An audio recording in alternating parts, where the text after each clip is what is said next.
السلام علیکم ورحمۃ اللہ تعالی وبرکاتہ. نحمده ونصلي ونسلم على رسوله الكريم اما بعد فاعوذ بالله من الشیطان الرجیم. بسم اللہ الرحمن الرحیم. كتبنا على بني إسرائيل أنه من قتل نفسا بغير نفس أو فساد في الأرض فكأنما قتل الناس جميعا. صدق الله العلي العظيم وبلغنا رسوله النبي الأمين الكريم ونحن على ذلك لمن الشاهدين والشاكرين والحمد لله رب العالمين.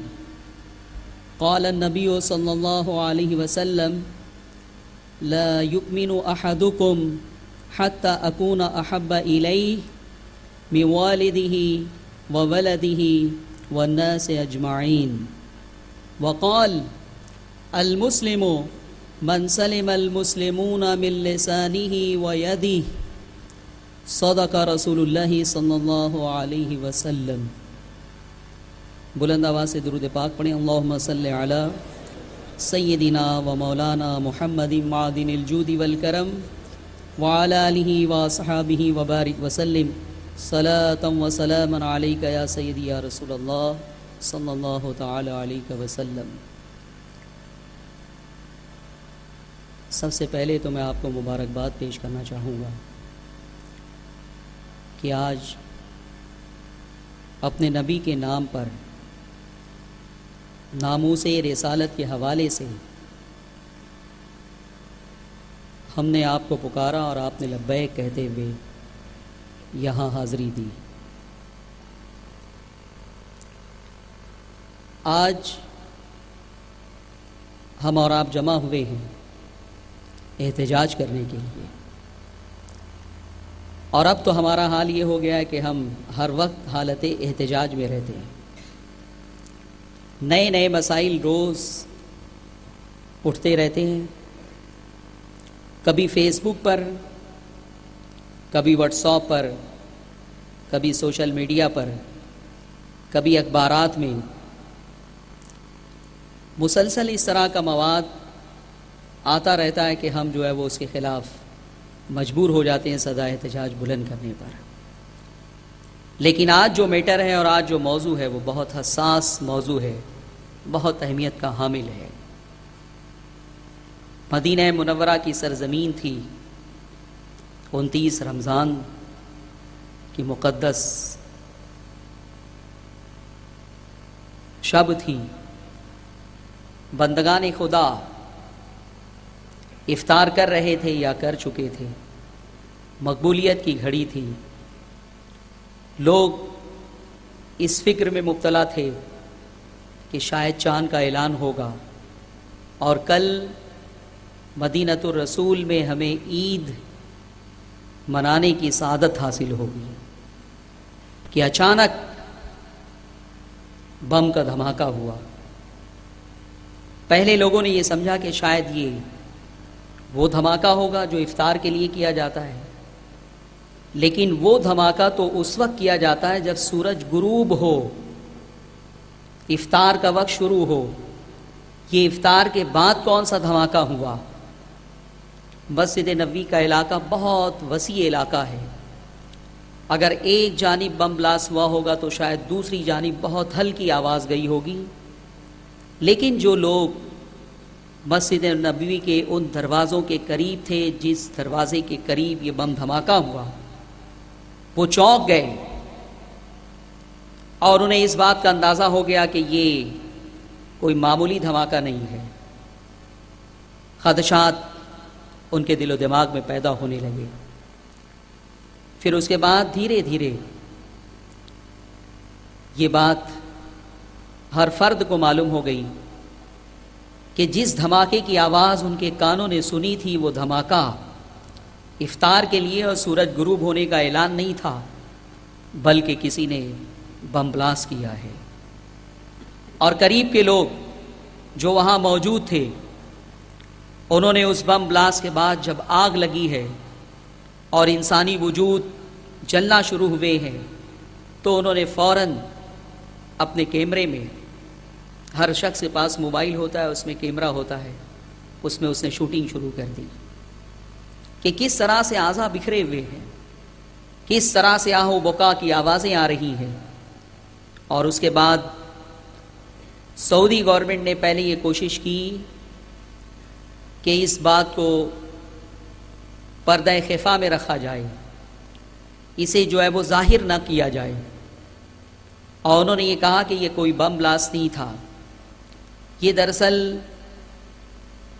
ایک کار میں گیس کا سلنڈر پھٹ گیا تھا، اسی سے آگ لگی ہے اور اسی کی آواز تھی.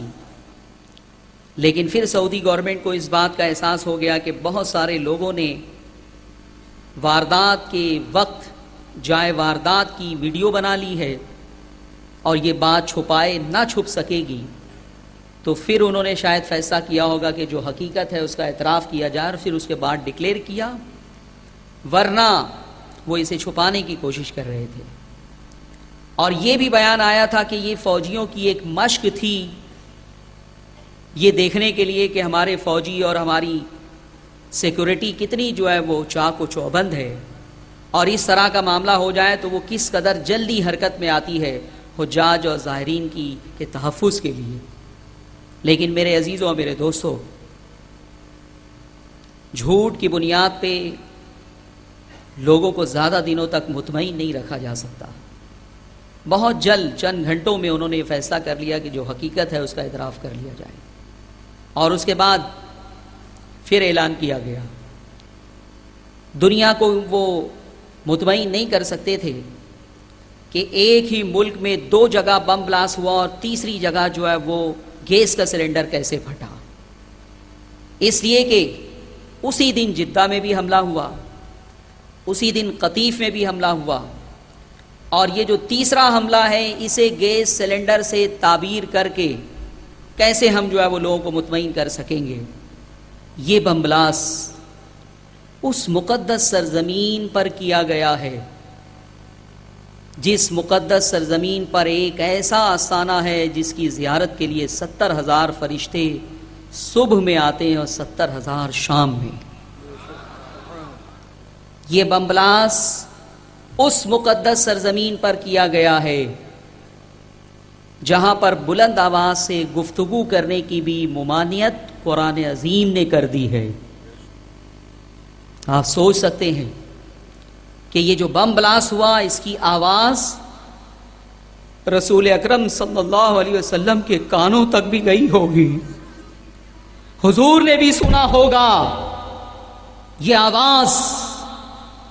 آپ اندازہ کریں کہ اگر بالکل قریب بم بلاسٹ ہو جائے اور ہمارے بزرگ بیٹھے ہیں اسٹیج پر، ان کی کیفیت اگر ہم دیکھ لیں اسے سننے کے بعد تو ہم برداشت کر سکتے ہیں. لیکن یہ جو بم بلاسٹ کیا گیا یہ نبی اکرم صلی اللہ علیہ وسلم کی قبر کے اتنی قریب کیا گیا ہے کہ حضور علیہ الصلوۃ والسلام کی کہ مقدس گوش مبارک میں بھی جو ہے وہ آواز گئی ہوگی. یہ وہ مقدس سرزمین ہے جہاں یہ بم بلاسٹ کیا گیا. میرے عزیزوں اور میرے دوستوں، جہاں کے ادب اور احترام کا حال یہ ہے، انتہا یہ بیان کی گئی ہے کہ اگر مدینے کی دہی کھٹی ہو تو اسے مدینے کی دہی کھٹی ہے یہ کہنا بھی منع ہے. ہمارے اسلاف نے ہمیں یہ سکھایا ہے کہ ہو سکے تو مدینے کا ادب اس طرح کرو کہ اپنے جوتے اور اپنے چپل کو بھی وہاں پہ استعمال نہ کرو. ہمارے اسلاف نے یہ سکھایا ہے مدینے کا ادب، مدینے کا احترام، کہ مدینے میں اگر ہو سکے ممکن ہو تو وہاں پہ بیت الخلا بھی نہ کیا جائے. امام مالک رضی اللہ تعالیٰ عنہ کا حال یہی تھا. وہ رسول اکرم کے ایسے عاشق زار تھے کہ مدینے میں نہ جوتا استعمال کرتے تھے، نہ چپل استعمال کرتے تھے، اور اگر انہیں چھوٹا یا بڑا استنجے کی حاجت ہو تو وہ مدینے سے باہر جا کے فارغ ہو کر پھر آتے تھے. اس مقدس سرزمین پر کس نے یہ بم بلاسٹ کیا؟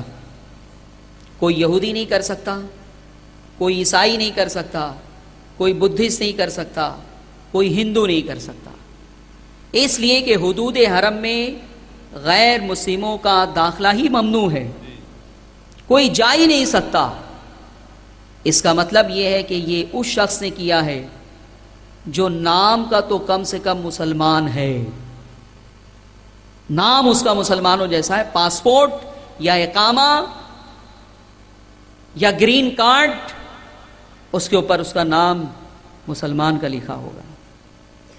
میرے عزیزوں اور میرے دوستوں، آج ہم غمزدہ ہیں، آج یہاں پہ ہم ماتم کرنے کے لیے جمع ہوئے ہیں، احتجاج کرنے کے لیے جمع ہوئے ہیں، رونے کے لیے جمع ہوئے ہیں کہ اتنی مقدس سرزمین کی حرمتوں کو پامال کرنے کے لیے بھی لوگ جو ہے وہ مل جاتے ہیں اسلام دشمن طاقتوں کو، اور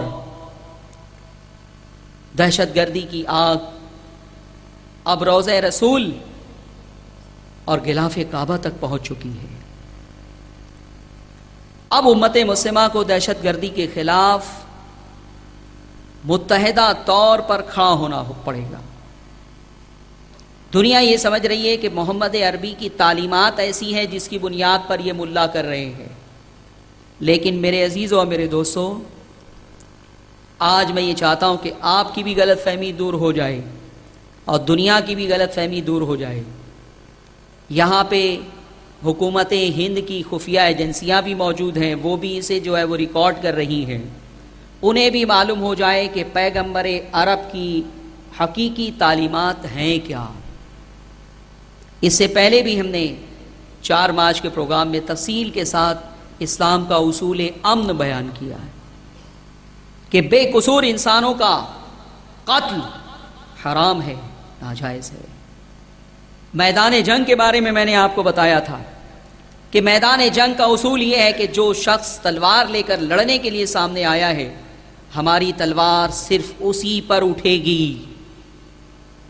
ایسا نہیں ہے کہ دشمن جو بھی ہو سامنے، مرد، عورت، بچے، بوڑھے، کمزور، سب کو مجاہدین اسلام جو ہے وہ قتل کر دیں گے، نہیں۔ پیغمبر عرب کا حکم یہ ہے، اسلام کا اصول یہ ہے کہ تلوار صرف مقاتل کے لیے تم اٹھاؤ گے، جو تمہارا مقابل بن کے آیا ہے اس کے اوپر تم اٹھاؤ گے۔ کسی عورت کے اوپر تلوار نہیں اٹھائی جا سکتی، کسی بچے کے اوپر تلوار نہیں اٹھائی جا سکتی، کسی کمزور کے اوپر تلوار نہیں اٹھائی جا سکتی۔ حال یہ ہے کہ جو تلوار اٹھا رہا ہے، اگر وہ بھی لڑتے لڑتے اپنا ہتھیار رکھ دے، سرنڈر ہونا چاہے، تو پیغمبر عرب نے حکم یہ دیا ہے کہ جیسے ہی وہ اپنی تلوار رکھ دے، سرنڈر ہونے کے لیے ہاتھ اٹھائے، مجاہدین اسلام اب اسے بھی قتل نہیں کر سکتے، اسے بھی قتل نہیں کر سکتے۔ پھر فاتح کی حیثیت سے جب ہم کسی ملک میں داخل ہوتے ہیں تو پھر ہمیں اصول دیے گئے کہ تم کسی پر ظلم نہیں کرو گے۔ اب مجاہدین اسلام ایک ملک میں فاتح کی حیثیت سے داخل ہو گئے، انہیں حکم یہ دیا گیا ہے کہ وہ داخل ہونے کے بعد لوٹ مار نہیں کریں گے، راستہ جام نہیں کریں گے، کسی کلیسا کو، کسی گرجا کو، کسی مندر کو توڑیں گے نہیں، ان مندروں میں، ان گرجاؤں میں جو مذہبی رہنما ہیں انہیں قتل نہیں کیا جائے گا، ان کی کھیتیاں برباد نہیں کی جائیں گی۔ یہ اصول دیا ہے میں پیغمبر عرب نے، وَمَا أَرْسَلْنَاكَ إِلَّا رَحْمَةً لِّلْعَالَمِينَ، وہ ساری کائنات کے لیے رحمت للعالمین بنا کے بھیجے گئے ہیں۔ وہ آگ برسانے کی بات نہیں کرتے، وہ خون ریزی کی بات نہیں کرتے، وہ قتل و غارت گری کی تعلیم نہیں دیتے۔ ان کا تو حال یہ ہے کہ میدان جنگ میں بھی انہوں نے اپنے فالوورز کو اس قدر پابند کر دیا کہ تلوار کس پر اٹھے گی، کس پر نہیں اٹھے گی، اس کا باضابطہ اصول دے دیا گیا، قانون دے دیا گیا۔ جبرن کسی کو مسلمان نہیں بنایا جائے گا۔ میں نے ساری تفصیلات آپ کے سامنے پیش کی تھی۔ پھر یہ کون اڑ گئے؟ داڑھی والے، ٹوپی والے، الدولت الاسلامیہ فی العراق والشام، یہ خلافت کے دعوے دار اٹھے ہیں، یہ اپنے آپ کو مسلمان کہہ رہے ہیں، یہ کہہ رہے ہیں کہ ہم پوری دنیا میں، یہ تو عراق اور شام، پہلے صرف عراق تھا، ISI تھا، اسلامک اسٹیٹ آف عراق، پھر اس کے بعد ISI ہو گیا، Islamic state of Iraq and Syria, اور اب انہوں نے پوری دنیا کو شامل کر لیا ہے کہ ابو بکر البغدادی خلیفہ ہے مسلمانوں کا، اور پوری دنیا میں خلافت اسلامیہ کا جو ہے نفاذ کرے گا، قائم کرے گا، اور اس کے بعد قتل و غارت گری کر رہے ہیں۔ ان کا حال یہ ہے کہ وہ بچوں کو بھی نہیں چھوڑتے، عورتوں کو بھی نہیں چھوڑتے، بڑی بے دردی کے ساتھ سب کا قتل کیا جا رہا ہے۔ میرے عزیزوں اور میرے دوستوں، ان حالات میں ہم بہت شدید قلق کا شکار ہو جاتے ہیں۔ ایک طرف تو ہم یہ جانتے ہیں کہ ہمارے نبی نے ہمیں امن کی تعلیم دی ہے، انسانیت کی تعلیم دی ہے، جانور پر ظلم کرنے کی بھی اجازت نہیں دی ہے۔ میرا موضوع اگر یہ ہوتا تو میں آپ کو بتاتا کہ ہمارا دشمن اس وقت ایک تیر سے 100 شکار کر رہا ہے، چاہے القاعدہ ہو، چاہے طالبان ہو، چاہے داعش ہو، لشکر طیبہ ہو، حزب المجاہدین ہو، سپاہ صحابہ ہو، یہ ساری دہشت گرد تنظیمیں یہ مسلمانوں کی تنظیم نہیں ہے، یہ ساری تنظیم اسلام دشمن طاقتوں نے، یہود اور نصارہ نے کریٹ کیا ہے اور اسے بنایا ہے۔ یہ ہمارا کوئی جذباتی الزام نہیں ہے، اس کا ثبوت سوشل میڈیا پر آپ دیکھ سکتے ہیں۔ امریکہ اعتراف کر رہا ہے، ہلری کلنٹن جو ہے اعتراف کر رہی ہے کہ داعش کو، طالبان کو ہم نے کریٹ کیا ہے، ہم نے فنڈ دیا ہے۔ میرے عزیزوں اور میرے دوستوں، وہ اعتراف کر رہے ہیں اس کا، کیوں وہ دے رہے ہیں فنڈ؟ تمہیں اسلام سے اتنی دشمنی ہے تو اسلام کو دنیا بھر میں پھیلانے کے لیے جو تحریک اٹھی ہے، تم اسے کیوں فنڈ فراہم کر رہے ہو؟ میرے عزیزوں اور میرے دوستوں، دراصل ان کا مقصد یہ ہے کہ اسرائیل کو کیسے تحفظ دیا جائے۔ اسرائیل جہاں ناجائز قبضہ کیا ہے یہودیوں نے، اور نصارہ، عیسائی ان کے معاون و مددگار بنے، محافظ بنے ہوئے ہیں۔ اسرائیل ایک چھوٹا سا ملک ہے اور اس کے اطراف میں عرب ممالک ہیں۔ عرب ممالک اگر متحد ہو گئے، مضبوط ہو گئے، تو وہ کبھی بھی یہودیوں کے اوپر حملہ کر سکتے ہیں اور اپنی زمین خالی کروا سکتے ہیں، ناجائز قبضہ اور ناجائز تسلط کا خاتمہ کر سکتے ہیں۔ اس لیے ان کا مقصد یہ ہے کہ عرب کی وادی میں افراتفری کا ماحول پیدا کر کے رکھو، خون خرابہ کر کے رکھو، مسلمانوں میں خانہ جنگی کر کے رکھو، مسلمانوں کو آپس میں لڑاتے رہو۔ یہ اس قدر پریشان رہے کہ کبھی اسرائیل کے اوپر حملہ کرنے کی سوچ بھی نہ سکے کوئی، اور اگر کسی نے ذرا بھی جوش دکھایا تو اس کا وجود مٹا کے رکھ دو۔ صدام حسین کا خاتمہ یوں ہی نہیں کیا گیا تھا۔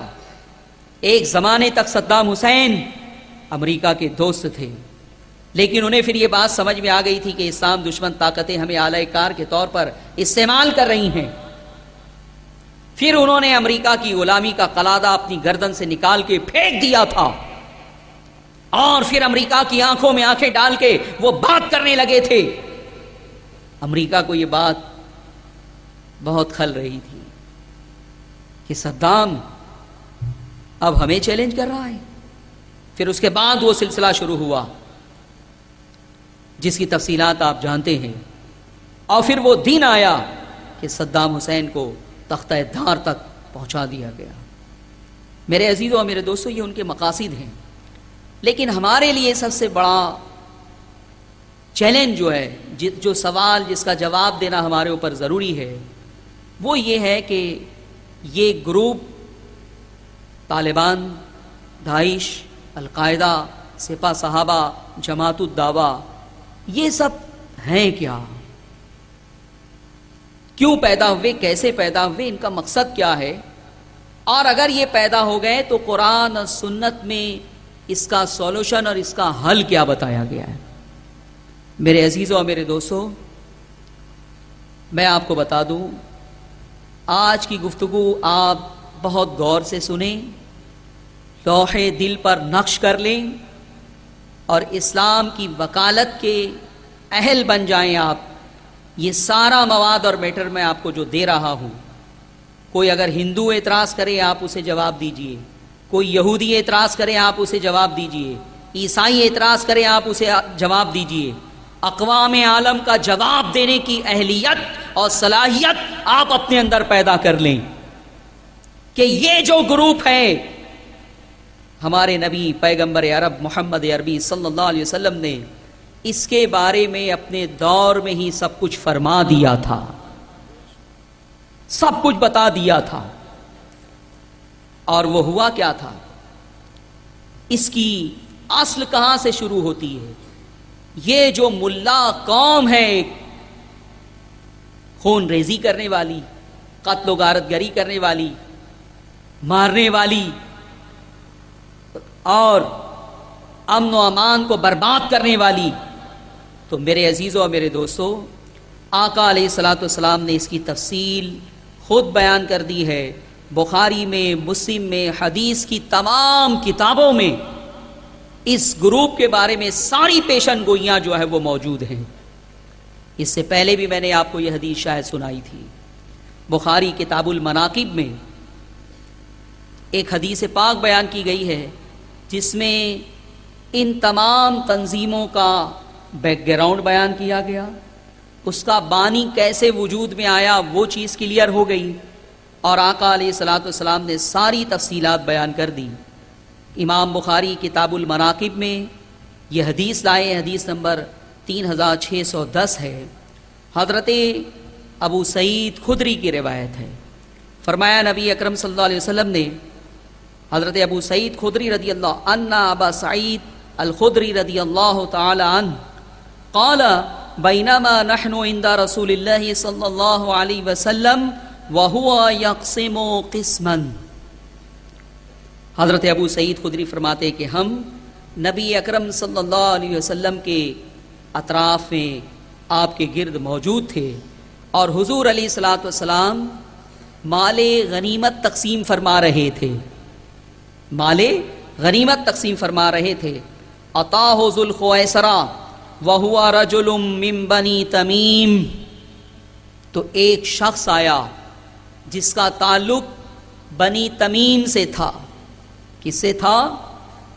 بنی تمیم، اور اس کا نام تھا ذو الخویسرہ۔ کیا نام تھا؟ ذو الخویسرہ۔ بولیے، یہ نام آپ کو یاد ہونا چاہیے۔ یہ ہے بانی خوارج کا، یہ جو گروپ آپ کو نظر آ رہے ہیں، قتل و غارت گری کرنے والا گروپ، اس کا بانی دور نبوی میں موجود ہے، اس کی تفصیل حدیث پاک میں بیان کی جا رہی ہے۔ یہ ذو الخویسرہ آیا اور اس نے کیا کہا؟ فقال یا رسول اعدل، کہا اے نبی، اے رسول، عدل سے کام لو، تم مال غنیمت تقسیم کر رہے ہو اور عدل نہیں کر رہے ہو، اس کا مطلب یہ تھا معاذ اللہ۔ اس لیے اس نے کہا یا رسول اعدل۔ حضور علیہ الصلوۃ والسلام نے جب یہ سنا کہ میں مال غنیمت تقسیم کر رہا ہوں اور یہ مجھے کہہ رہا ہے اعدل، عدل کرو، نبی اکرم صلی اللہ علیہ وسلم کی کیفیت کیا ہوئی؟ حدیث کے الفاظ بتا رہے ہیں۔ فرمایا ویلک، اور اب جب ناراض ہو جاتے کسی سے، سخت ناراض، تو اسے کہتے ویلک، تباہ ہو جا تو، ستیہ ناس ہو تیرا۔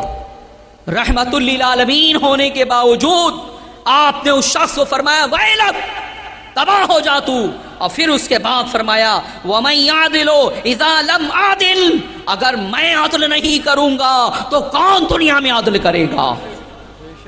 ارے دنیا میں عدل کا نظام قائم کرنے کے لیے میں آیا ہوں، اور تو مجھے نصیحت کر رہا ہے کہ اعدل۔ حضور کی شان میں اس طرح سے گستاخی کی اس نے۔ پھر کیا ہوا؟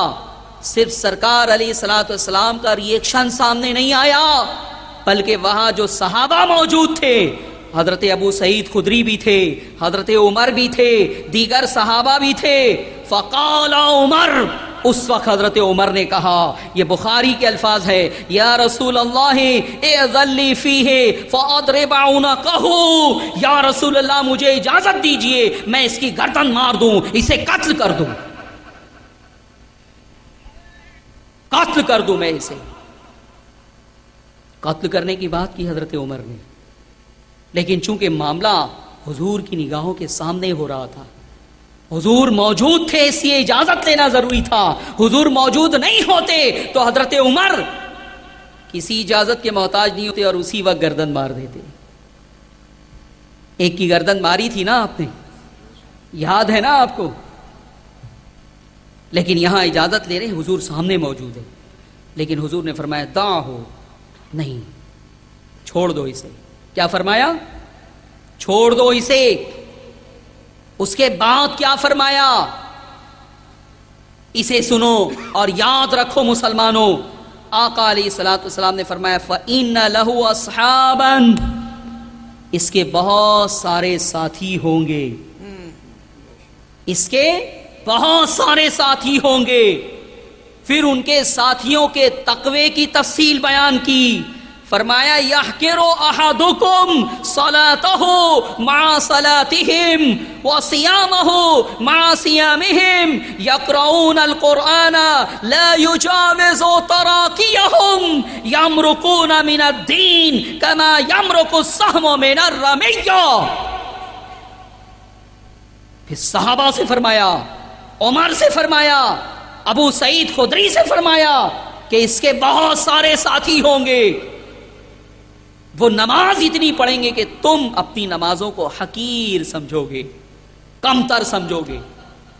وہ روزہ اس قدر رکھیں گے کہ تم اپنے روزوں کو کمتر سمجھو گے.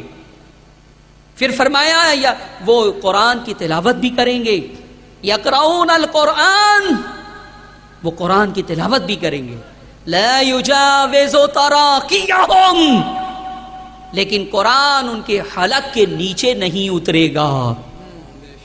تم دیکھو گے بہت نماز پڑھ رہا ہے، بہت روزہ رکھ رہا ہے، بہت تلاوت کر رہا ہے، لیکن سرکار فرما رہے ہیں، گویا آپ کو الرٹ کر رہے ہیں کہ ان کے تقوی پہ نہ جانا.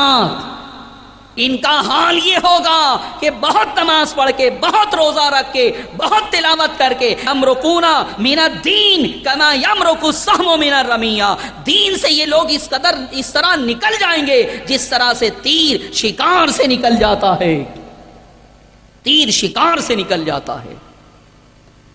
یہ حضور علیہ الصلوۃ والسلام نے فرمایا. پھر اس کے بعد دوسری حدیث ہے.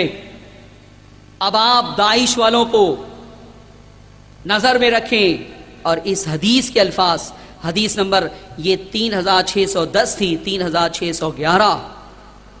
سمعت رسول اللہ صلی اللہ علیہ وسلم یقول یاتی فی آخر الزمان قوم، آخری زمانے میں ایک قوم پیدا ہوگی. کیا فرمایا؟ یہی قوم جو بہت نماز پڑھ رہے ہیں، بہت روزہ رکھ رہے ہیں، بہت تلاوت کر رہے ہیں. سفہاء الاحلام حدثاء الاسنان، عمر کے اعتبار سے بھی کم ہوں گے اور عقل کے اعتبار سے بھی کم ہوں گے. حدثاء الاسنان، کم عمر چھوکرے ہوں گے.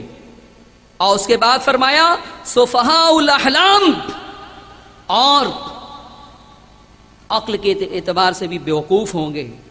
یقولون من خیر قول البریہ، وہ حضور کی حدیثیں بیان کریں گے، حضور کی حدیثیں بیان کریں گے.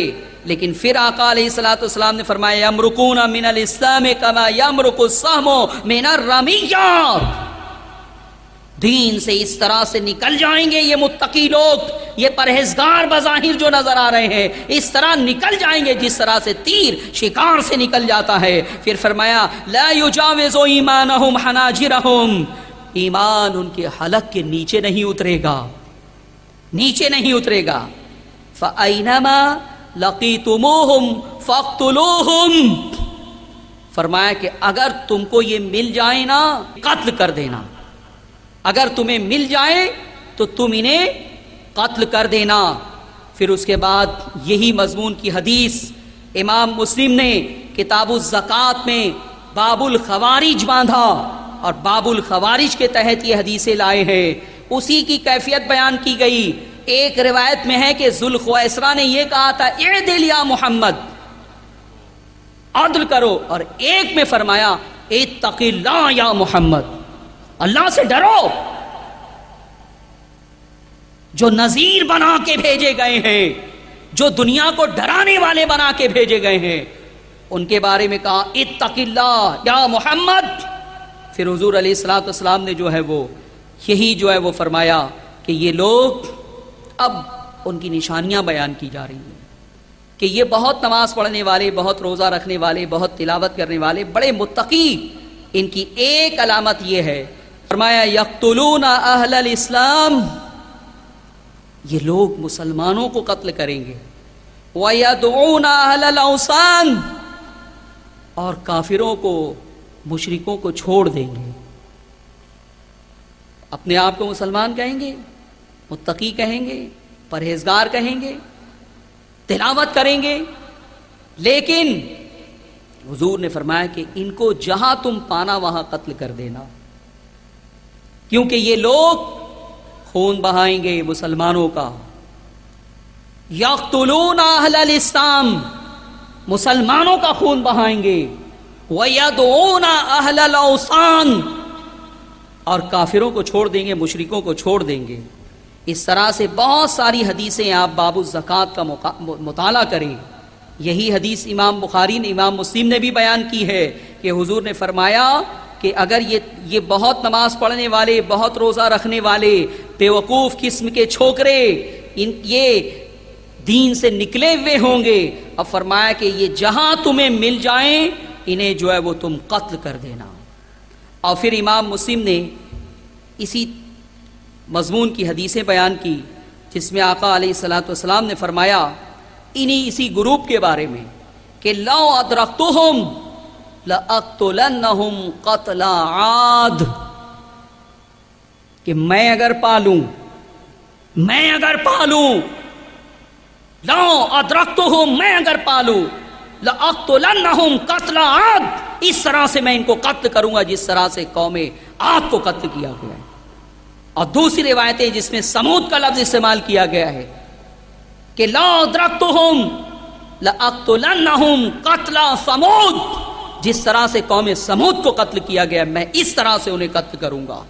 پھر اس کے بعد امام بخاری کے شیخ ہیں امام نعیم بن حماد، ان کی بہت مشہور کتاب ہے الفتن، کتاب الفتن، اس میں یہ ساری علامت تو بخاری اور مسلم میں ہے کہ وہ بہت نماز پڑھیں گے، بہت روزہ رکھیں گے، بہت تلاوت کریں گے، بڑے نیک نظر آئیں گے، لیکن دین سے نکلے ہوئے ہوں گے، مسلمانوں کو قتل کریں گے، کافروں کو چھوڑ دیں گے۔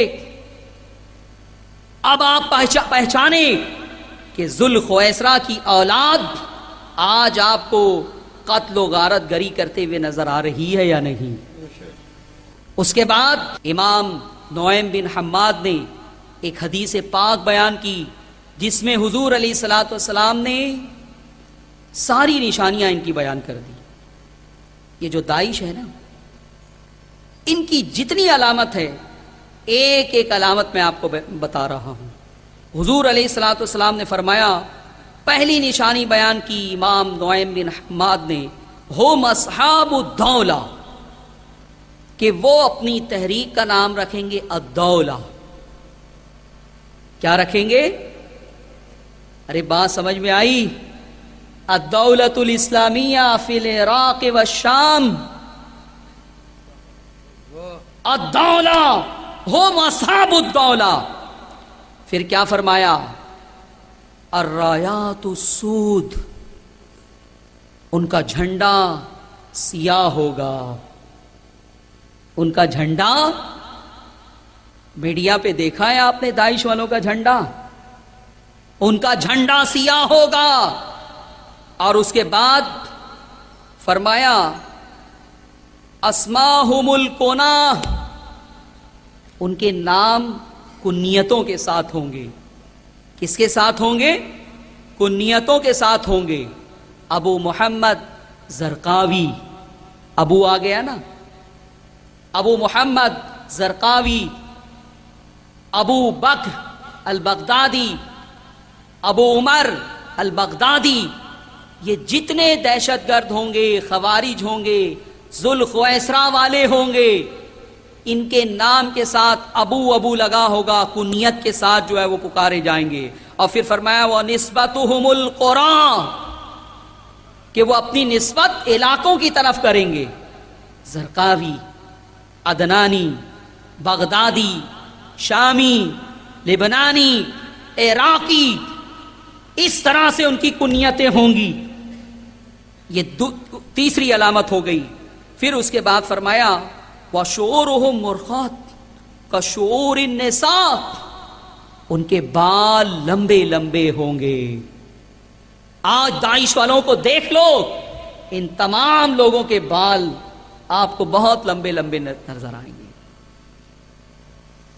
شروہم طویلہ، لمبے بال ہوں گے. کشور النساء، عورتوں کی طرح ان کے بال ہوں گے. اور پھر اس کے بعد فرمایا قلوبہم کزبر الحدید، ان کے دل لوہے کی طرح سخت ہوں گے، لوہے کی طرح سخت ہوں گے. آج آپ دیکھ لیجئے داعش کا جھنڈا بھی کالا ہے. فرمایا کہ ان کے جسم کے اوپر جو کپڑا ہوگا وہ بھی بالکل سیاہ ہوگا. یہ غارت گر گروپ جو اب آپ دیکھ رہے ہو، میرے مصطفیٰ کی نگاہیں اپنے دور میں دیکھ رہی تھی. الدولہ نام رکھا ہے، الدولۃ الاسلامیہ فی العراق و شام. اس حدیث میں فرما دیا کہ وہ لوگ اپنی تحریک کا نام الدولہ سے رکھیں گے. رایات السود، ان کے جھنڈے کالے ہوں گے. ہم اسماءہم الکناہ، ان کے نام کنیتوں کے ساتھ ہوں گے. ونسبتہم القریٰ، ان کی نسبت علاقوں کی طرف ہوگی. وہ بغیر علاقے کے اپنا نام بیان نہیں کریں گے. اور پھر اس کے بعد ان کے بال بہت لمبے لمبے ہوں گے. پھر فرمایا قلوبہم کزبر الحدید، ان کے دل پتھر کی طرح ہوں گے، لوہے کی طرح ہوں گے. آج آپ دیکھ لیں داعش والوں کو، یہ کس طرح سے لوگوں کو مار رہے ہیں. پنجرا بناتے ہیں، اس کے اندر بند کر دیتے ہیں، اس پنجرے کے آگے پیٹرول ڈال کے آگ لگا دیا جاتا ہے. لوگ تڑپ تڑپ کے اس پنجرے کے اندر مرتے ہیں. ننھے ننھے بچوں کو انہوں نے پنجرے میں بند کیا، لال لباس پہنا کے، اور اس کے بعد آگ لگا دی. بچوں کو مار رہے ہیں. اسی طرح سے کبھی یہ کیا جاتا ہے کہ ٹینک کے نیچے ایک شخص کو باندھ دیا جاتا ہے، پھر اس کے بعد اس کے اوپر ٹینک چلائی جاتی ہے. کس طرح سے وہ دم توڑتا ہوگا، کس طرح سے اس کی جان نکلتی ہوگی، آپ اندازہ کر سکتے ہیں. اسی طرح سے پتھر کے اوپر کسی کی گردن رکھی جاتی ہے، اور سارے داعش والے جو ہے وہ جشن منانے کے لیے بالکل ریڈی کھڑے رہتے ہیں. جیسے ہی وہ تلوار مارتا ہے اس وقت جو ہے وہ جشن منایا جاتا ہے. اس طرح سے یہ ظلم کر رہے ہیں. عورتوں کا باقاعدہ بازار لگایا انہوں نے کہ ہم کو ہتھیار دو، اور عورتیں لے جاؤ. برقعے میں لگا کے رکھا ہے تختی، $50 کی ہے یہ عورت، $100 کی ہے یہ عورت، اتنے ڈالر کی ہے یہ عورت. یا تو پیسہ دے کے لے لو، ہم ہتھیار خرید لیں گے، یا ہمیں ریوالور لا کے دے دو اور یہ عورت لے جاؤ. یہ اسلام کا اصول نہیں ہے، یہ اسلام کی صریح خلاف ورزی ہو رہی ہے. ہم دنیا کو بتانا چاہیں گے کہ جو محمد عربی کی تعلیمات کی اس طرح سے دھجیاں اڑا رہا ہے، یہ مسلمانوں کے لباس میں مسلمان نہیں، شیطان ہے. نعرہ تکبیر، نعرہ رسالت، نعرہ رسالت. حضرت علامہ مولانا محمد یوسف رضا قادری صاحب قبلہ. نعرہ تکبیر، نعرہ رسالت. اور یہ لوگ امریکہ کے اعلی کار ہیں، یہ لوگ CIA کے اعلی کار ہیں، یہ لوگ موساد کے اعلی کار ہیں۔ میں نے آپ کو بتا دیا کہ امریکہ ہو یا اسرائیل ہو، ان کے لیے سب سے اہم مسئلہ یہ ہے کہ عرب دنیا متحد ہو کے، مضبوط ہو کے، ایک متحدہ پلیٹ فارم بنا کے کبھی اسرائیل کے اوپر حملہ نہ کرے، اس لیے کہ اسرائیل ہمارا ہے۔ یہ ناجائز قبضہ ہے یہودیوں کا، اور انہوں نے بہت ظلم کے ذریعے سے اسے حاصل کیا ہے۔ انہیں ڈر لگا ہوا ہے۔ امریکہ اسرائیل بہت چھوٹا سا ہے، دنیا کے نقشے میں اگر آپ دیکھیں گے تو چاقو کی طرح نظر آئے گا، اور چاروں طرف جو ہے وہ عرب ممالک ہیں، مسلم ممالک ہیں، لیکن یہ مسلم ممالک کچھ نہیں کر پا رہے ہیں۔ جارڈن ہے، کویت ہے، شام ہے، عراق ہے، یہ کچھ نہیں کر پا رہے ہیں۔ اس کی وجہ یہ ہے کہ وہاں پر جو بادشاہ بیٹھا ہوا ہے وہ آپ کا نہیں ہے، وہ اہل کلیسا کا وفادار ہے۔ میں تو یہاں تک کہتا ہوں کہ جسے تم اسلام کا مرکز کہتے ہو، جنہیں تم خادم الحرمین شریفین کہتے ہو، یہ نام کا مسلمان ہیں، دراصل وفادار یہ امریکہ کے ہیں، اہل کلیسا کے ہیں اور یہود کے ہیں۔ بے شک بے شک بے شک، ورنہ بتاؤ اتنی دولت آ گئی ہے سعودی عرب میں، آج تک سعودی عرب نے اسرائیل کے اوپر حملہ کرنے کی بات کیوں نہیں کی؟ اور یہ داعش والے جن کی تصویر آقا علیہ الصلوۃ والسلام نے اپنے دور میں کھینچ کے رکھ دی، یہ اگر واقعی مسلمان ہوتے تو میں کہتا ہوں عراق کے مسلمانوں کا خون بہانے کے بجائے، شام کے مسلمانوں کا خون بہانے کے بجائے تمہیں رخ کرنا چاہیے تھا اسرائیل کا، اور ناجائز تسلط اور ناجائز قبضہ جو یہودیوں نے کر رکھا ہے اس مقدس سرزمین پر، اس کی آزادی کے لیے تمہیں اپنا رخ اس طرف کرنا چاہیے تھا، لیکن کبھی نہیں کیا گیا۔ کیا تم نے دیکھا القاعدہ نے کبھی حملہ کیا ہے؟ کیا طالبان نے کبھی حملہ کیا ہے؟ کیا داعش نے کبھی حملہ کیا ہے؟ نہیں۔ کیسے کر سکتے ہیں حملہ؟ انہیں تو جس مقصد کے تحت اتارا گیا وہی کریں گے نا۔ یہ میرے عزیزوں اور میرے دوستوں، یہ مفاد حاصل کر رہا ہے اسلام دشمن طاقتیں، اور ان کا ایک ٹارگٹ یہ ہے کہ انہوں نے داعش کے بیوقوف چھوکروں کو اتار دیا میدان جہاد میں اور امیر المومنین بنا دیا، خلیفۃ المسلمین۔ ہمیں بہت اچھی طرح سے تجربہ ہے اس قوم کا۔ جب یہ قوم ہمارے ملک میں قابض تھی، جب انہوں نے ناجائز تسلط اس ملک میں کر رکھا تھا، جسے بڑی قربانیوں کے بعد ہم نے جو ہے وہ حاصل کیا ہے، اس وقت یہاں پہ ایک نبی کھڑا کر دیا تھا، مرزا غلام احمد قادیانی۔ یہ بوگس نبی، یہ جعلی نبی، یہ دیوس، یہ ابلیس، اسے کھڑا کیا تھا امریکہ، برطانیہ نے، اہل کلیسا نے، کہ تم اس طرح سے امت مسلمہ کو بانٹو۔ اب امیر المومنین بنا دیا ہے، خلیفۃ المسلمین بنا دیا ہے، یہ ابو بکر البغدادی، یہ امریکہ کا ایجنٹ ہے، یہ موساد کا ایجنٹ ہے، اور یہ کام کر رہا ہے عیسائیوں کے لیے، یہودیوں کے لیے۔ اسے حکم دے دیا گیا کہ مسلمانوں کو مارو، کاٹو، خون بہاؤ، یہ اعلان کرو کہ انا خلیفۃ المسلمین، انا امیر المومنین، اور جو پھر تمہارا انکار کرے پھر اس کا قتل تمہارے لیے جائز ہو جائے گا۔ خوب قتل غارت گری کرو، اس لیے کہ اسلام کا قانون یہی ہے کہ جو امیر المومنین ہو اسے جو امیر المومنین نہ مانے اس کی سزا قتل ہے۔ لیکن سوال یہ پیدا ہوتا ہے کہ او ابو بکر البغدادی، تمہیں کس نے امیر المومنین بنایا؟ ارے امیر المومنین یہود و نصارہ نہیں بنایا کرتے، امیر المومنین مسلمان بنایا کرتے ہیں، بے شک بے شک، مومنین بناتے ہیں اپنا امیر۔ تجھے کس نے امیر بنا دیا ہے؟ تو بوگس امیر المومنین ہے، بوگس خلیفۃ المسلمین ہے۔ یہ ٹائٹل اس لیے استعمال کیا گیا تاکہ عراق کے مسلمانوں کا اور شام کے مسلمانوں کا خون بہانے کا جواز پیدا ہو جائے کہ میں امیر المومنین ہوں، نہیں مانو گے۔ ان کا اصول ہے بہت بڑا۔ اس نے اعلان کیا ہے ابو بکر البغدادی نے کہ جو مجھے امیر المومنین نہیں مانے گا، جو ہماری خلافت کو تسلیم نہیں کرے گا، وہ کافر ہیں، وہ مرتد ہیں، ہم ان کو پہلے قتل کریں گے، اصل کافروں سے ہم بعد میں لڑیں گے، بعد میں لڑیں گے۔ اسی لیے یہ اس وقت اس بہانے مسلمانوں کا خون بہا رہے ہیں، عراق کے مسلمانوں کا، شام کے مسلمانوں کا، عرب کی وادیوں میں جو ہے وہ خاک و خون میں تڑپا رہے ہیں۔ پھر ان کے آقاؤں نے انہیں حکم دیا ہے کہ جب بھی کوئی ظلم کرنا نا، اس کی ویڈیو سی ڈی بنا دینا، اسے سوشل میڈیا پہ ڈال دینا کہ دیکھو محمد عربی کے ماننے والے امیر المومنین خلیفۃ المسلمین اس طرح سے قتل کرتا ہے، پانی میں ڈبا کے قتل کرتا ہے، آگ میں جلا کے قتل کرتا ہے، بڑی صفاقی کے ساتھ قتل کیا جا رہا ہے، اس کی ویڈیو بنائی جا رہی ہے، سوشل میڈیا پہ ڈالا جا رہا ہے۔ کیوں ڈالا جا رہا ہے مسلمانوں پتا ہے تمہیں؟ اس لیے ڈالا جا رہا ہے کہ یورپ میں، امریکہ میں، کینیڈا میں، افریقہ کی وادیوں میں اسلام بہت تیزی کے ساتھ پھیل رہا ہے۔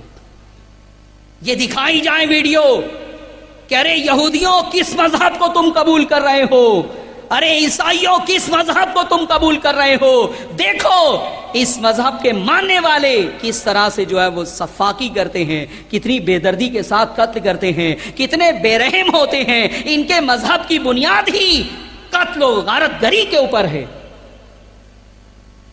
یہ ویڈیو اس لیے استعمال کی جا رہی ہے، آپ کو معلوم ہونا چاہیے کہ یورپ کی سرزمین پر اسلام بہت تیزی کے ساتھ پھیل رہا ہے۔ ہندوستان اور پاکستان مولویوں کے ذریعے نہیں، یورپ کے صوفیاء ہیں، گورے صوفیاء، نقش بندی ہیں، وہ اسلام کی تبلیغ کا کام کر رہے ہیں۔ ان کی ذکر کی محفل میں، ان کی خانقاہوں میں لوگ جھوک در جھوک آتے ہیں، عیسائی اسلام کے بارے میں معلومات حاصل کرتے ہیں، پھر اس کے بعد اسلام ہی کے ہو کے رہ جاتے ہیں۔ سبحان اللہ۔ یورپ میں سب سے تیزی کے ساتھ پھیلنے والا مذہب اسلام ہے۔ امریکہ کو اس کی فکر ہے، یورپ ممالک کو اس کی فکر ہے، انگلینڈ کو اس کی فکر ہے، اس لیے انہوں نے یہ کر دیا ہے۔ اور دوسری بات وہ یہ ایک زمانے سے کہتے آ رہے ہیں کہ اسلام تلوار کے بل پہ پھیلا ہے، اب داعش کے ذریعے سے ایسی ویڈیوز تیار کی جا رہی ہے مظالم کی کہ وہ دکھا کے لوگوں کو بتا سکے ہم نہیں کہتے تھے کہ اسلام تلوار کے بل پہ پھیلا ہے، اس کا عملی ثبوت دیکھنا ہو تو دیکھو ان ملاؤں کو دیکھو۔ میرے عزیزوں، میرے دوستو، اس طرح سے ایک تیر کے ذریعے کئی شکار کیے جا رہے ہیں۔ ابھی گزشتہ جمعہ کو فرانس میں حملہ ہوا نیس پر، کس طرح سے بے دردی کے ساتھ لوگوں کی جان لی گئی ہے۔ ایک شخص کئی ٹن وزنی ٹرک لے کر نکل گیا، لوگ جشن منا رہے تھے، اچھی خاصی بھیڑ جمع تھی، اور اس بھیڑ میں جو ہے وہ ٹرک لے کے گھس گیا، وہ بہت دور تک چلاتا گیا، جو آتا گیا اسے جو ہے وہ اس کی زد میں لیتا رہا اور اس طرح سے جان لیتا رہا۔ جب وہ ٹرک گزر گیا تو پیچھے لاشوں کا ایک انبار تھا، جب اسے کاؤنٹ کیا گیا تو پتہ چلا کہ 84 لوگ 84 پرسن جو ہے وہ موت حکم اجل بن چکے ہیں، موت کا شکار ہو چکے ہیں۔ اب اس کی ویڈیو لی جا رہی ہے، ابھی اس ڈرائیور کا نام شو کرنا ہے، پہلے اسے محفوظ کر لیا گیا کہ اس طرح سے ایک شخص نے اتنی لوگوں کی جان لی ہے ٹرک کے ذریعے سے۔ اور پھر وہ جو لاشیں تھیں، ہر شخص کا دل دیکھ کر جو ہے وہ دہل گیا تھا، دیکھنے کے بعد ہر شخص دہل گیا تھا کہ کس طرح سے جو ہے وہ ان کی جان نکلی ہوگی، کیوں انہیں مارا گیا، کیوں انہیں خاک و خون میں تڑپایا گیا، کیوں ان کی جان لی گئی۔ پھر بعد میں جو ہے وہ ڈکلیئر کیا گیا کہ وہ ایک مسلمان تھا۔ اب پورے فرانس میں بتایا جائے گا کہ مسلمان ایسے ظالم ہوتے ہیں، ایسے جابر ہوتے ہیں، ایسے سنگ دل ہوتے ہیں، ایسے صفاق ہوتے ہیں، اتنے لوگوں کی جان لے لی ہے اسلام کے بارے میں اور مسلمانوں کے بارے میں۔ دنیا کے دل میں غیظ و غضب پیدا کرنے کے لیے اس واقعے کی ویڈیوز اب استعمال کی جائیں گی، اور اس کا تعلق بھی شاید داعش سے ہی تھا، اس ڈرائیور کا تعلق، اور اس نے ایک بہت خطرناک ذہن دے دیا۔ پہلے اگر کوئی دہشت گرد بننا چاہے تو وہ سوچتا تھا کہ میں کہاں جاؤں، ٹریننگ کہاں لوں، ہتھیار کہاں ملے گا، حوصلہ دل میں مارنے کا کیسے پیدا ہوگا. بہت سارے لوگ سوچ سوچ کے رہ جاتے ہوں گے، لیکن اب اس واقعے نے ایک ذہن دے دیا کہ اب تمہیں کہیں جانے کی ضرورت نہیں ہے، ہتھیار اٹھانے کی ضرورت نہیں ہے، بندوق اٹھانے کی ضرورت نہیں ہے. دھکا مار کے کسی ڈرائیور کو جو ہے نیچے گرا دو اور اس ٹرک کو لے کے جو ہے وہ انسانوں کے اوپر دیوانہ وار چڑھا دو اور جان لے لو بے قصور لوگوں کی. لیکن یاد رکھو یہ اسلام کا اصول نہیں ہے. پیغمبر عرب اگر اس وقت ہوتے، ارے 84 نہیں، ایک بچے کی جان بھی لی گئی ہوتی تو اس مسلمان کو وہ اس کے بدلے میں قتل کرتے. ان کا اصول یہ ہے، ان کا ضابطہ یہ ہے. اس طرح سے بے باکی سے رحمت للعالمین کے مذہب کو تم بدنام کر رہے ہو. یہ تم نے جو ہے وہ اسلام بنا رکھا ہے. یہ اسلام نہیں ہے، یہ اسلام نہیں ہے. اسلام کے اصولوں کی سری خلاف ورزی ہے. اور اب ہم یہ کہتے ہیں کہ امریکہ اپنے اس دوہرے معیار کو ختم کرے، یہ منافقانہ چال ختم کرے. ایک طرف وہ دہشت گردوں کو پالتا ہے، کریٹ کرتا ہے، گروپ فنڈنگ کرتا ہے، اور اس کے بعد جب وہ قتل و غارت گری کرتے ہیں تو پھر واویلا مچاتا ہے. اور اب میں یہ کہتا ہوں کہ فرانس میں جو حملہ ہوا اس کے ذمہ دار مسلمان نہیں، اس کا ذمہ دار CIA ہے اور موساد ہے. ان ملاؤں کو اس نے جو ہے وہ کھڑا کیا ہے. مسلمان کبھی ایسے گروپ کی تائید نہیں کر سکتے. اور ایسا نہیں ہے کہ ہندوستان میں ہم بہت مجبور ہو گئے حالات سے اس لیے یہ بات کر رہے ہیں. ارے میں نے جو حدیث سنائی ہے 14 صدی پہلے، یہ سارے حالات کا علم حضور علیہ الصلوۃ والسلام نے ہمیں عطا فرما دیا. میں تو 14 صدی قبل کی کتابیں آپ کو پڑھ کے سنا رہا ہوں، پیغمبر عرب کی روایت آپ کو سنا رہا ہوں، حدیثیں سنا رہا ہوں کہ یہ خوارج ہوں گے جو قتل و غارت گری کریں گے، جو انسان بے قصور لوگوں کو ماریں گے. اسلام کے اصول کا اگر کوئی شخص جو ہے وہ اسے فالو کرنا چاہے تو میدان جنگ میں بھی اس کی تلوار اتنی پابند ہوتی ہے کہ کسی عورت کے اوپر نہیں اٹھ سکتی، کسی بچے کے اوپر نہیں اٹھ سکتی، کسی بے قصور کے اوپر نہیں اٹھ سکتی، کسی غیر مقاتل کے اوپر نہیں اٹھ سکتی. ارے مقاتل اگر اپنا ہتھیار ڈال دے تو بھی دنیا کو معلوم ہونا چاہیے کہ پیغمبر عرب نے حکم دیا ہے کہ اب تم اسے بھی قتل نہیں کر سکتے. جب میدان جنگ میں قتل نہیں کیا جا سکتا یہودیوں کو، نصرانیوں کو، تو بتاؤ مسلمانوں نیس میں اس طرح سے یہودیوں کو، عیسائیوں کو کس طرح سے جو ہے وہ موت کے گھاٹ اتارنے کی اجازت اسلام دے سکتا ہے. اس لیے ہندوستان کی خفیہ ایجنسیوں کو بھی میں کہوں گا، ATS کے ذمہ دار افراد آج یہاں موجود ہیں، ان کو بھی بتانا چاہوں گا کہ ان تمام تنظیموں کا اسلام سے کوئی تعلق نہیں ہے. یہ دیکھو پیغمبر عرب نے ان کا ایک ایک عمل بیان کر دیا، نشانی بیان کر دی اور فرما دیا یمرقون من الدین کما یمرقون السهم من الرمیہ. یہ میرے دین سے نکلے ہوئے ہوں گے، یہ سارے ملا دین سے نکلے ہوئے ہیں. آج ہم اعلان کرتے ہیں، آج ہم اعلان کرتے ہیں کہ ان غارت گروں کو، ان دہشت گردوں کو یہ لوگ دنیا کو قتل کریں اس سے پہلے ان کو قتل کر دو. نعرے تکبیر، نعرے تکبیر، نعرے رسالت، تحفظ حرمین کانفرنس. سبحان اللہ. آپ تائید کرتے ہیں اس کی؟ ہاتھ اٹھاؤ، زور سے بولو. دنیا تمہیں دیکھے گی. تم کہو دہشت گرد دوسروں کو قتل کریں اس سے پہلے ان کو قتل کر دو. بے شک بے شک. پیغمبر عرب ہوتے تو 130 کروڑ مسلمانوں کو لے کر اس کا خاتمہ کرتے. لو ادرکتہم لاقتلنہم قتل عاد. میں اس طرح سے قتل کرتا جس طرح سے قوم عاد اور قوم سمود کو قتل کیا گیا ہے. ان ملاؤں کو اگر قتل کر دیا جائے تو بے قصور نہیں مارے جائیں گے، عورتیں نہیں ماری جائیں گی، بچے نہیں مارے جائیں گے، بے قصور انسانوں کو خاک و خون میں تڑپایا نہ جائے گا. اس لیے دنیا میں امن قائم کرنے کے لیے ان دہشت گرد تنظیموں کو پہلے ختم کرو. اللہ اکبر، یا رسول اللہ، زندہ باد. سبحان اللہ سبحان اللہ. لیکن میرے عزیزوں اور میرے دوستوں، آخر میں میں پھر اپنے مقصد کی طرف آ جاؤں کہ اب یہ دہشت گرد مدینے کو تباہ کرنا چاہتے ہیں، مکہ کو تباہ کرنا چاہتے ہیں. یہ کیا ہو رہا ہے جانتے ہیں آپ کا حافظہ اتنا کمزور کیوں ہے؟ کیوں اتنی جلدی آپ معاملات کو بھول جاتے ہیں؟ جن امور کا تعلق اسلام اور اہل اسلام سے ہو اپنی عادت بنا لو کہ ہمیشہ اسے یاد رکھو گے. زیادہ نہیں 3 سال کا عرصہ ہوا ہے، امریکہ کی ایک رپورٹ لیک ہو گئی تھی. ایک آرمی کے آفیسر نے اسے جو ہے وہ لیک کر دیا تھا. امریکی آرمی کو 70 پیجز کا ایک سلیبس، ایک نصاب پڑھایا جا رہا تھا. کتنے صفحے کا؟ کچھ ملٹری کے نوجوان تھے، انہیں پڑھایا جا رہا تھا، اور اس کے اندر یہ تھا کہ اگر تمہیں مکہ پہ حملہ کرنا ہو تو کیسے کرو گے، مدینہ پہ حملہ کرنا ہو تو کیسے کرو گے. ٹریننگ دی جا رہی تھی، نقشہ بیان کیا گیا تھا، میل وقوع سمجھایا گیا تھا، تمہیں کس طرح سے حملہ کرنا ہوگا.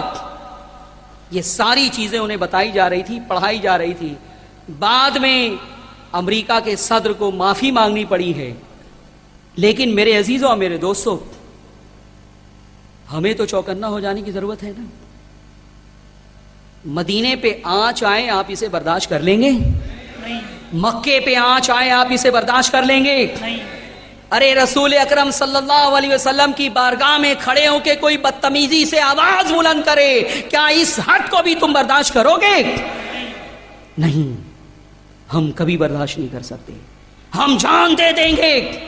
ارے حرم کے تحفظ کی بات آئی تو ہم ہندوستان سے کفن پہن کے حرم کی حدود کی حفاظت کے لیے یہاں سے نکلیں گے. نعرہ تکبیر، نعرہ رسالت، تحفظ حرمین کانفرنس، تحفظ حرمین کانفرنس. ارے دہشت گردی کی خاتمے کی بات کرنے والوں، تم تو کاغذ قلم لے کے مصروف رہتے ہو. اگر دہشت گردی کی آگ حدود حرم میں پہنچی، اگر یہ دہشت گرد حدود حرم میں پہنچنے کی کوشش کریں گے تو ہمارا قافلہ ہزاروں نہیں، لاکھوں نہیں، کروڑوں کی تعداد میں حرم کی حدود کی حفاظت کے لیے کفن باندھ کے جائے گا اور داعش والوں کا خاتمہ کرے گا.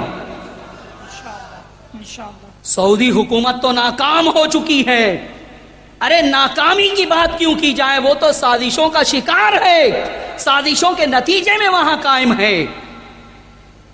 جو ہمارا دشمن اتنا خطرناک ہے کہ حرمین کے اوپر حملے کی پلاننگ کر رہا ہے، بات کر رہا ہے، اسی دشمن کو فہد نے بلا کے بالکل کعبے کے قریب بٹھا دیا ہے. کیا آؤ یہاں بیٹھ جاؤ، حملہ کرنا ہوگا تو بہت آسان ہوگا.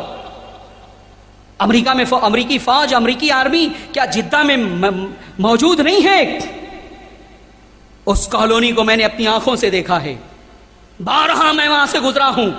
سیکورٹی دیکھی ہے میں نے کہ بڑی بڑی دیواریں اٹھا دی گئی ہے، ہر دیوار کے اوپر چوکی بنائی گئی ہے، اور ہر چوکی کے اوپر بہت جدید ہتھیار اس طرح سے مسلسل گھومتے رہتے ہیں. کیوں؟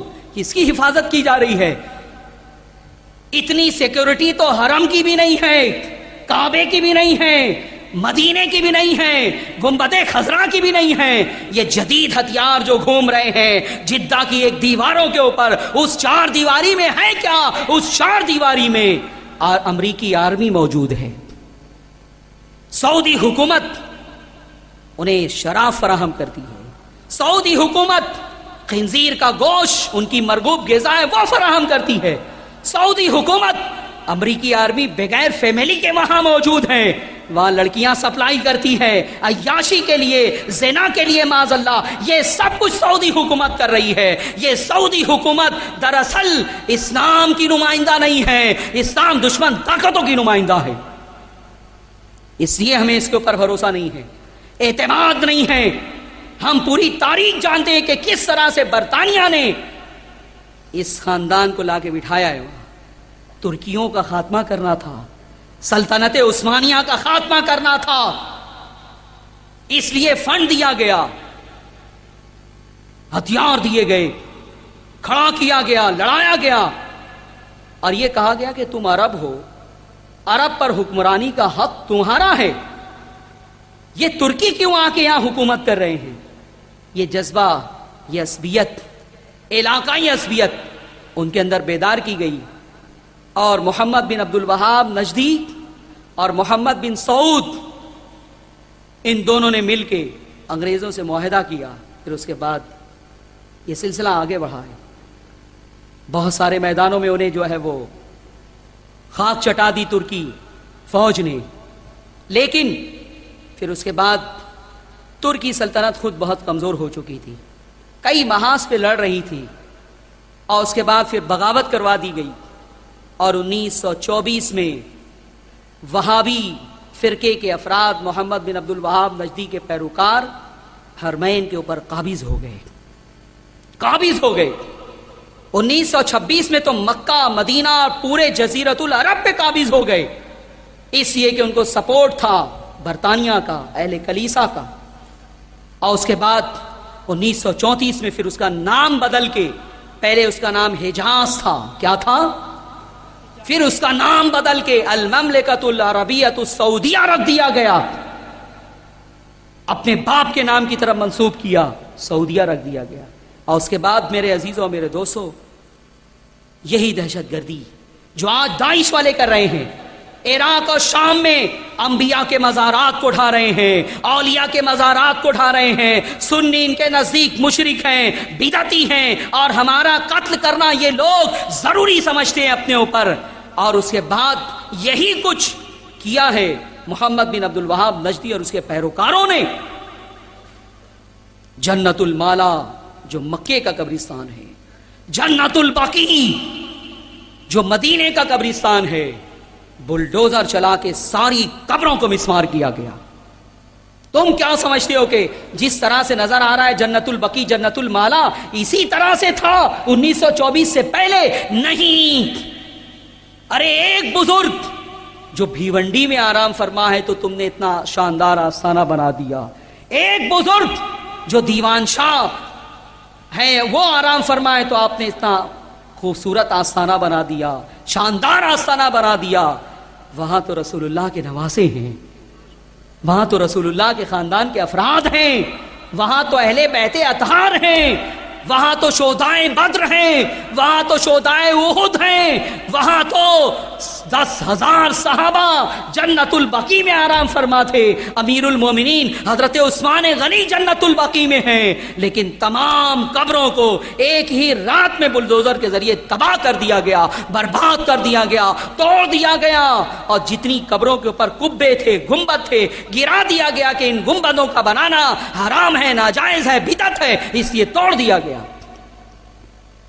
ایک شک یہ بھی ہوتا ہے کہ یہ دھماکہ جو ہوا کہیں گنبد خضرا کو ڈھانے کے لیے تو نہیں ہوا ہے، گنبد خضرا کو توڑنے کے لیے تو نہیں ہوا ہے. یہ شک ہمیں اسی لیے ہو رہا ہے کہ زیادہ نہیں 90 سال پہلے اس حکومت نے بہت ظلم اٹھایا ہے. کسی نے کیا خوب کہا تھا، ام المومنین حضرت خدیجۃ الکبریٰ کی قبر کو دیکھ کر، وہ ہماری جماعت کا نہیں تھا، وہ انہی کی جماعت کا تھا، لیکن اس کے دل میں معلوم ہوتا ہے کہ کچھ اسلام کی رمق تھی. اس نے جب خدیجۃ الکبریٰ کی تباہال قبر کو دیکھا، آنکھوں میں آنسو آ گئے. ساتھی نے کہا کہ یہ کیا تمہاری کیفیت ہو گئی؟ قبروں کو دیکھ کے یہ کیفیت تو اہل بدعت کی ہوا کرتی ہے. اس نے کہا تھا اپنے ساتھی سے کہ تو یہ تانا مجھے دے رہا ہے. لوگوں کا حال یہ ہے کہ لوگوں نے اپنی بیوی کی یاد میں تاج محل بنا دیا، اور یہاں حال یہ ہے کہ جو سارے مومنین کی ماں ہے ان کی قبر بھی سلامت نہیں رکھی گئی. یہ حال کیا گیا ہے ام المومنین کی قبر کا. اور پھر اس نے کہا تھا کہ لوگوں نے، کفار عرب نے رسول اللہ کو زندگی میں ستایا ہے، اور آج ان کا کلمہ پڑھنے والی ان کی امت رسول اللہ کو قبر میں ستا رہی ہے. بتاؤ حضور علیہ الصلوۃ والسلام کو کس قدر صدمہ ہوا ہوگا جب حضرت ام المومنین کی قبر پر بلڈوزر چلایا گیا ہوگا، اس کے نام و نشان کو مٹایا گیا ہوگا۔ حضور علیہ الصلوۃ والسلام کو اس قدر محبت تھی حضرت خدیجہ الکبریٰ سے، ان کے احسانات کا اس قدر احساس تھا کہ ایک جنگ میں حضور علیہ الصلوۃ والسلام کے داماد گرفتار ہوئے تھے، اور اس کے بعد ان کا ہار، انہیں جو ہے وہ رہا کرنے کے لیے انہوں نے ایک ہار پیش کیا تھا، یہ وہی ہار تھا جو خدیجہ الکبریٰ نے شادی کے وقت اپنی بیٹی کو دیا تھا۔ حضور علیہ الصلوۃ والسلام کی نگاہوں کے سامنے جب وہ ہار آیا تو آپ کی آنکھوں سے آنسو جاری ہو گئے، اور آپ نے صحابہ سے فرمایا کہ یہ ہار ایک ماں کی علامت ہے، محبت کی نشانی ہے، اگر تم اجازت دو تو میں یہ ہار انہیں واپس کر دوں۔ لیکن پیغمبر عرب کی زوجہ محترمہ، مومنین کی ماں، مسلمانوں کی ماں، ان کی قبر کو بھی سعودی حکومت نے اس طرح سے تاخت و تاراج کیا ہے، مسمار کیا ہے۔ اس لیے میرے عزیزوں، میرے دوستوں، آج اختتام پر ہم یہ اعلان کرنا چاہیں گے کہ دہشت گرد دنیا کو قتل کریں اس سے پہلے ان کو قتل کر دیا جائے۔ ان کے خاتمے کے لیے پورے عالم اسلام سے ہم التجا کرتے ہیں کہ اٹھو، اپنی بقا کے لیے، اسلام کی بقا کے لیے، مسلمانوں کی بقا کے لیے، اور اس ظلم کے سلسلے کو بند کرنے کے لیے، روکنے کے لیے اب اٹھو اور ان دہشت گردوں کا خاتمہ کر دو۔ کوئی نوجوان اگر داعش میں جانے کی کوشش کر رہا ہو، آپ پتہ چل جائے، فوراً آپ انفارم کریں پولیس کو، حکومت کو انفارم کریں۔ کچھ نوجوان گئے ہیں یہاں سے، ایک نوجوان تو کلیان کا بھی ہے جو وہاں جانے کے بعد ویڈیو بنا کے ہندوستان کو للکار رہا ہے کہ ہم آنے والے ہیں اور اس لیے آئیں گے کہ تمہیں جو ہے وہ ذبح کریں گے۔ میں ٹی ایس سے کہوں گا کہ آنے دو ان نوجوانوں کو، وہ نوجوان اگر یہاں آ گئے دہشت گرد تو فوج بعد میں لڑے گی، پہلے ہم ان کا خاتمہ کریں گے۔ نعرہ تکبیر، نعرہ رسالت، نعرہ رسالت۔ ارے ہمارے نبی کی جو آرزو تھی، تمنا تھی، لو ادرکتہم لاقتلنہم قتل عاد، ہم نبی کے غلام ان دہشت گردوں کو، ان خوارج کو، ان ذوالخویسرہ کی اولادوں کو ختم کرنے کے لیے فوج کے آگے رہ کے لڑنے کے لیے تیار ہیں، تیار ہیں ہم۔ اینٹ سے اینٹ بجا دی جائے گی۔ کتنے نوجوان ہیں یہ؟ ارے امریکہ چاہتا تو ان 30-35 ہزار، صرف 30-35 ہزار ہے، ابتدا میں تو 15,000 تھے ابو بکر البغدادی کے پاس۔ امریکہ اگر واقعی چاہتا تو انہیں بہت آسانی کے ساتھ ختم کر دیتا۔ کوئی مشکل تھا؟ کوئی باقاعدہ فوج تھی؟ نہیں، کچھ نہیں تھا، انڈیپینڈنٹ گروپ تھا یہ، فوج کے خلاف کھڑا ہوا، لیکن فوج کو پہلے ہی ناکارہ بنا دیا جاتا ہے۔ امریکہ بہت خطرناک سازشیں جو ہے وہ چلا کرتا ہے، اس کی حرکتیں بڑی خفیہ ہوا کرتی ہیں۔ یہ پہلے فوج کو ناکارہ بناتے ہیں، اس کے بعد پھر کسی گروپ کو کھڑا کرتے ہیں، پھر وہ فوج کی بھی اینٹ سے اینٹ بجا کے رکھ دیتے۔ ورنہ بتاؤ، عراق کی لاکھوں فوج کیا 10-15 ہزار نوجوانوں کو ختم نہیں کر سکتی تھی؟ اس لیے نہیں ہوا کہ امریکہ نہیں چاہتا تھا، امریکہ چاہتا تھا یہ پروان چڑھے، یہ پھلے پھولے، یہ طاقت حاصل کریں اور یہ عرب کی وادیوں میں خون بہائیں۔ وہی دن ہم دیکھنا چاہتے ہیں، امریکہ تو یہ چاہتا ہے۔ اس لیے آج ہم جو ہے وہ ان تمام دہشت گردوں کا یہاں نام لے کے مرد آباد کہیں گے۔ کہو القاعدہ مرد آباد، ارے اور زور سے کہو القاعدہ مرد آباد، داعش مرد آباد، طالبان مرد آباد، جیش محمد مرد آباد، جماعت الدعوہ مرد آباد، سپاہ صحابہ۔ مرد آباد۔ اے اللہ، ان تمام دہشت گردوں کے خاتمے کی سبیل تو غیر سے پیدا فرما دے۔ آمین۔ اے اللہ، ہم تیرے نبی کے سامنے شرمندہ ہیں آج کہ لوگ بم باندھ کے مسجد نبوی تک پہنچ گئے اور ہم کچھ نہ کر سکے، ہم کچھ نہ کر سکے، ہم کوئی خدمت نہ کر سکے۔ ورنہ رسول اکرم صلی اللہ علیہ وسلم نے ماضی میں تو خدمات بھی لی ہیں۔ وہ 2 عیسائیوں کا واقعہ آپ جانتے ہیں، بڑے خطرناک تھے، وہ خطرناک ارادے سے مدینہ آئے تھے، مسلمانوں کا ہی چولا پہن لیا تھا، بہت عبادت کیا کرتے تھے اور اپنے کمرے میں ایک سازش کر رہے تھے. وہ اس سازش کا علم مدینے کے ایک فرد کو بھی نہیں تھا اور سازش بہت خطرناک تھی. لیکن سازش کامیاب ہوتی اس سے پہلے رسول اکرم صلی اللہ علیہ وسلم نے مصر میں ایک مقدس انسان کو خواب میں آ کے حکم دے دیا. وہ تھے نور الدین زنگی. آقا علیہ الصلوۃ والسلام خواب میں تشریف لائے. فرمایا نور الدین 2 شرانگیزوں سے مجھے بچاؤ. نور الدین اٹھے, بیدار ہوئے, بڑے پریشان تھے. آقا علیہ الصلوۃ والسلام کو دیکھنے کی خوشی بھی تھی اور وہ جو حکم دیا تھا اس کی وجہ سے اضطراب بھی تھا کہ سرکار کا اشارہ کس طرف ہے, کیا چاہتے ہیں سرکار. بڑے بے چین رہے. پھر دوسری رات آئی, پھر سو گئے کسی طرح سے. پھر آقا علیہ الصلوۃ والسلام نے فرمایا کہ نور الدین 2 شخص کے شر سے مجھے بچاؤ. پھر نور الدین بیدار ہوئے, لیکن انہیں کچھ سمجھ میں نہیں آ رہا تھا کس طرف اشارہ ہے, کیا مجھے کرنا ہے, کون سی سازش ہے, کس کی طرف اشارہ کیا گیا ہے. جب تیسری رات آئی تو آقا علیہ الصلوۃ والسلام نے 2 لوگوں کو دکھایا. فرمایا کہ ان کے شر سے یہ 2 قیری آنکھیں والے ہیں, ان سے مجھے بچاؤ. اب نور الدین کو یقین ہو گیا کہ یہ 2 لوگ ہو نہ ہو مدینے میں کوئی سازش کر رہے ہیں. بڑی بے چینی کے ساتھ بہت سارا مال اور اسباب لیا.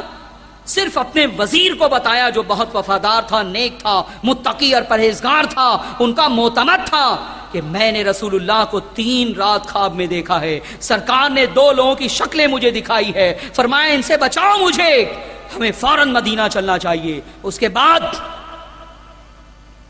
بڑی تیزی کے ساتھ راوی بیان کرتا ہے کہ وہ کسی منزل پہ آرام نہیں کرتے تھے. مصر سے لگاتار چلتے ہوئے بے چینی بے قراری کے عالم میں مدینہ پہنچے ہیں. لیکن ان 2 لوگوں کو پکڑا کیسے جائے گا. اعلان کیا, وزیر نے ایک ترکیب بتائی کہ آپ اعلان کر دیں کہ مجھے مدینے کے ہر فرد سے ملنا ہے اور سب کو تحفے دینا ہے. چنانچہ پورے مرد قطار لگا کے مدینے کے کھڑے ہو گئے. نور الدین زنگی سب کو ہدیہ دیتے, لیکن ان کا دماغ, ان کی نگاہیں 2 چہروں کو تلاش کر رہی تھیں. وہ ہاتھ سے اٹھا کے دے دیتے اور ایک ایک کے چہرے کو گھورتے, پہچاننے کی کوشش کرتے. پوری قطار ختم ہو گئی. سلطان بے چین ہو گیا کہ جن 2 چہروں کو دکھایا گیا تھا وہ تو نہیں آئے. اعلان کیا گیا کوئی ہے مدینے میں جس نے مجھ سے ملاقات نہ کی ہو. تحقیق کی گئی, جانچ پڑتال کی گئی. لوگوں نے کہا کہ سلطان ہر فرد مدینے کا آپ سے مل چکا ہے.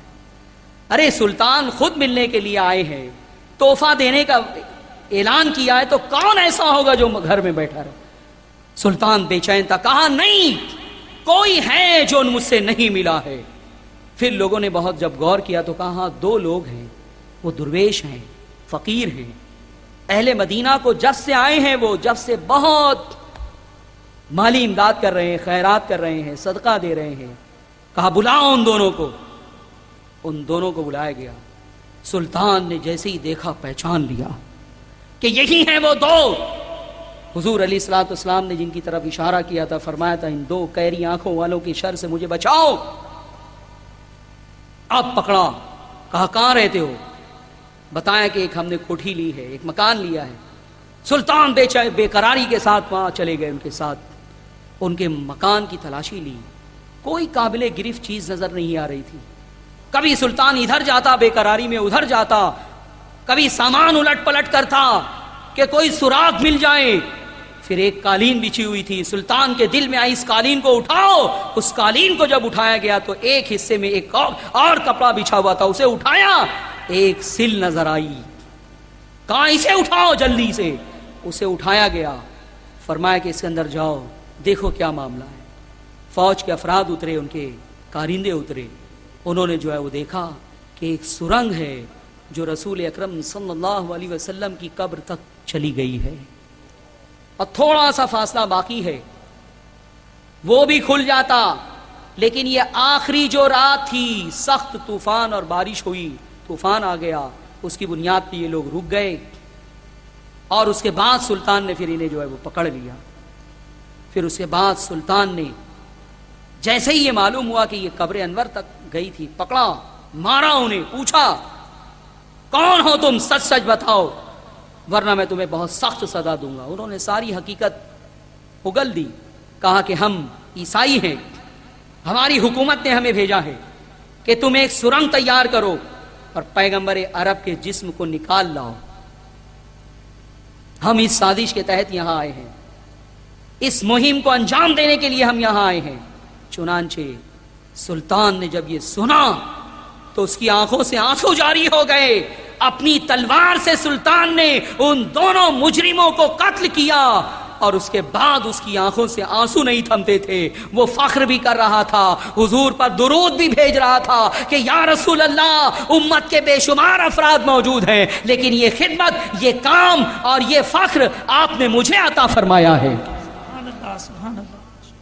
آج پھر وہی نور الدین زنگی کو دنیا پکار رہی ہے، مدینے کے ذرات پکار رہے ہیں، مدینے کے در و دیوار پکار رہے ہیں، یا رسول اللہ ہم آپ کے غلام ہیں، اور اپنی جان کا نذرانہ بھی صرف آپ کے نام پہ دینے کا جذبہ اپنے دل میں رکھتے ہیں۔ بے شک، سبحان اللہ۔ اس لیے آج کی اس کانفرنس میں آپ نے شرکت کی، اللہ تعالیٰ آپ کی شرکت کو قبول فرمائے۔